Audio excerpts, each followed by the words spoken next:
The room smells like cigarettes and sweat.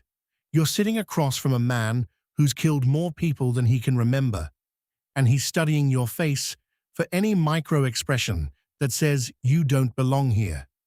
Your wire is taped so tight against your ribs, it's cutting off circulation.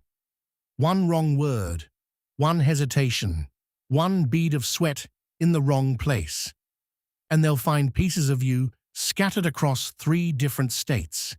This is what happens when you go undercover in the cartel world.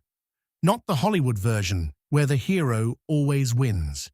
The version where federal agents disappear into shallow graves and their families never get closure.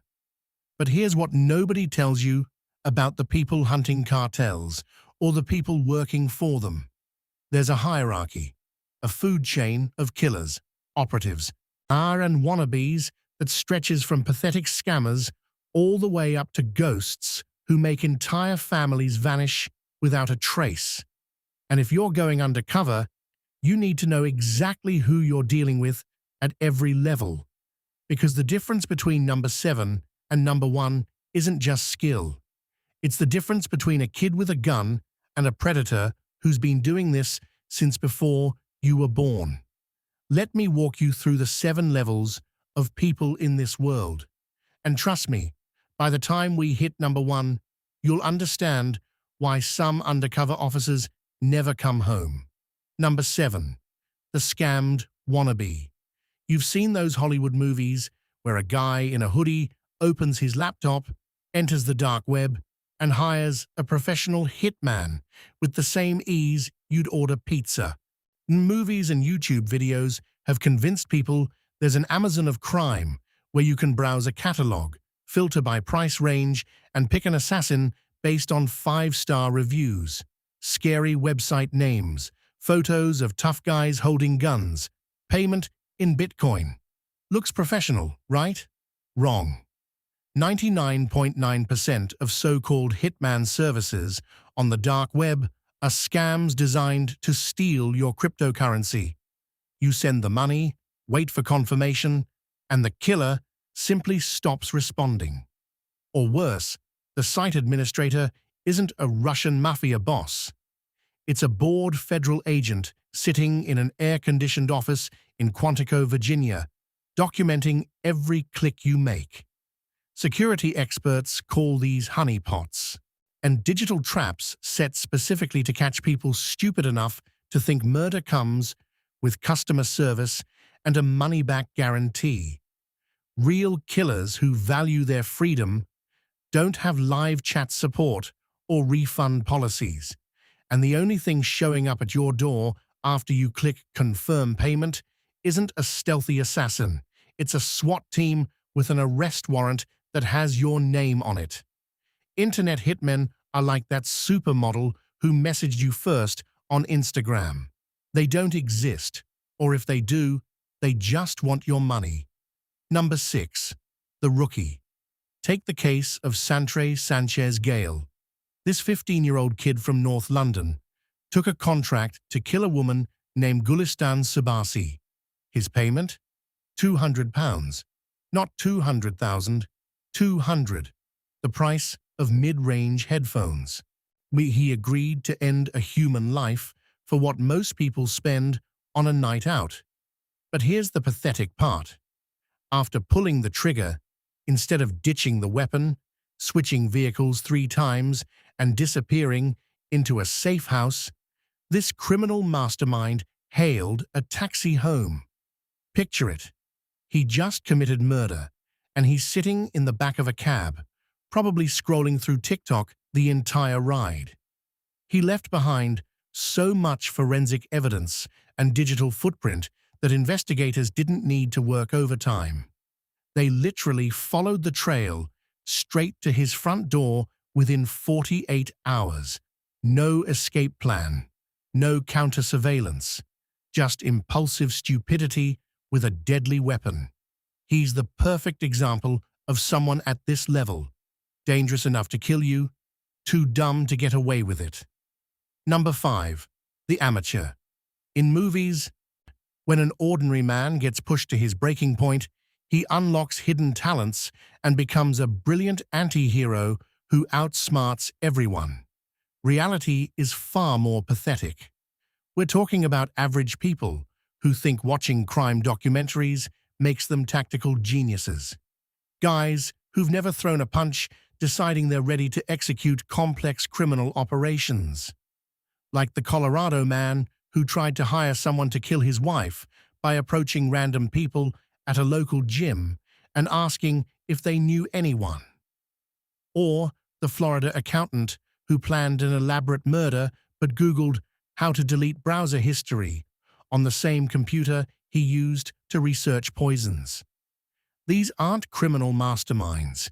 They're accountants and middle managers having a midlife crisis with lethal consequences. They make mistakes that would embarrass a high school dropout. They use their personal credit cards to buy supplies. They confess to friends over drinks. They leave voicemails. When undercover officers pose as hitmen to catch these idiots, the hardest part isn't building a case. It's keeping a straight face during the conversation.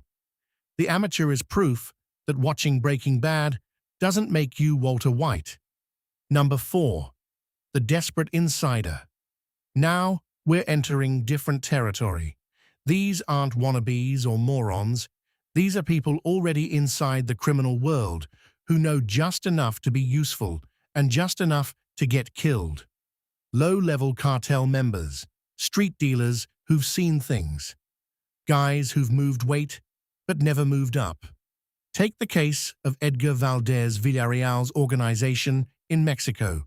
When law enforcement started closing in, mid-level operatives started making panicked decisions. One lieutenant tried to negotiate immunity by offering information, but he did it through an intermediary who was already cooperating with the DEA. Another tried to flee to Guatemala with $30,000 in cash, except he told his girlfriend first, and she told her cousin, who told local police. These people have access to weapons, money, and networks. They know how the game works, but desperation makes them sloppy. They break protocol. They trust the wrong people. They think they're smarter than the system that's been hunting people like them for decades. If you're undercover and you're dealing with number 4, they're dangerous because they're cornered. And cornered animals do unpredictable things. Number 3. The professional contractor. This is where it gets serious. We're not talking about amateurs or desperate insiders anymore. We're talking about people who treat violence like a business. They have protocols. They compartmentalize information. They never meet clients directly. Payment goes through encrypted channels and multiple intermediaries. They study targets for weeks, sometimes months. They know your routine better than you do. The Los Zetas cartel in Mexico operated like a military unit because many of them were former Mexican special forces. They had training in reconnaissance, interrogation, and tactical operations. When they took contracts, they didn't improvise. They planned. They rehearsed. They had contingencies for contingencies. In 2011, one of their contractors surveilled a target for 6 weeks, learned every movement pattern, identified security vulnerabilities, and executed the hit in broad daylight in a way that left zero forensic evidence. No witnesses could identify him. Surveillance cameras somehow malfunctioned. He was gone before police arrived. These people don't make rookie mistakes.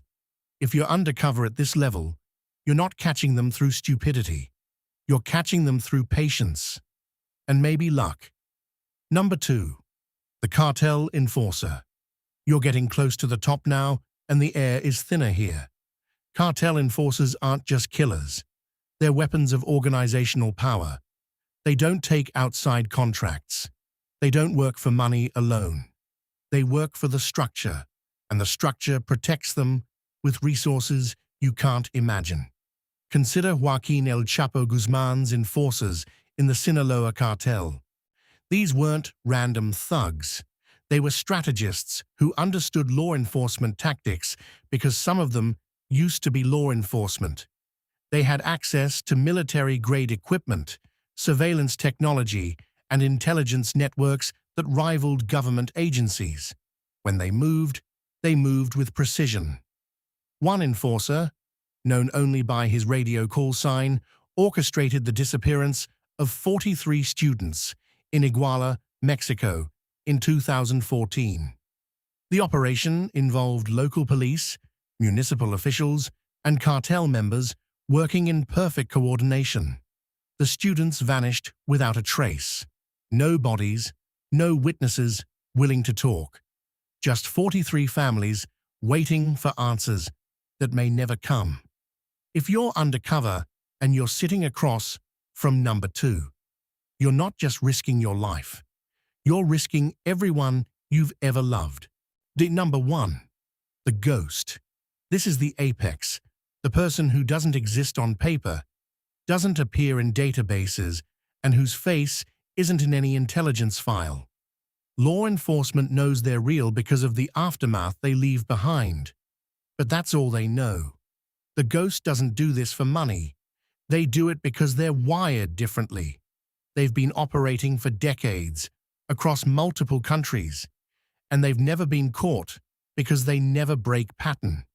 They don't talk, they don't brag, they don't leave loose ends.